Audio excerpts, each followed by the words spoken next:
প্রথমে Chrome browser open করে নেবেন, সার্চ বারে গিয়ে ebootresult.com বিডি লিখে সার্চ করে দিবেন।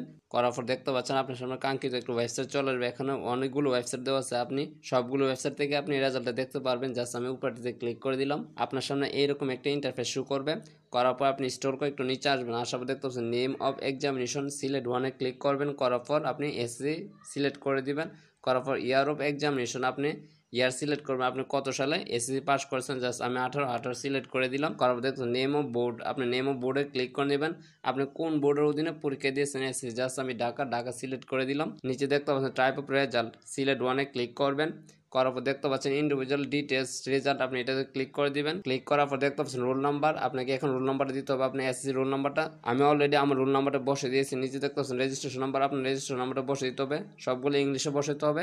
অলরেডি আমার রোল নাম্বারটা এবং রেজিস্ট্রেশন নাম্বার বসানো শেষ হয়ে গেছে। নিচে দেখতে পাচ্ছেন একটা ক্যাপচার কোড দেওয়া আছে, এই কোডটা এখানে বসাতে হবে। অলরেডি আমার কোডটা বসানো হয়ে গেছে। নিচে দেখতে পাচ্ছেন ভিউ রেজাল্টে ক্লিক করে দিবেন। অলরেডি আমার রেজাল্টটি বের হয়ে গেছে, দেখতে পাচ্ছেন এখানে আমার রেজাল্টটি অলরেডি এসে গেছে। তো এইভাবে আপনারা রেজাল্টটি দেখে নিতে পারবেন। দেখতে পাচ্ছেন আমার এখানে সবগুলো ইনফরমেশন চলে আসছে। দেখতে পাচ্ছেন আমার রেজাল্ট শিট, এখানে আমি কোনটা কত পেয়েছি সবগুলো মার্কস এখানে দেওয়া আছে।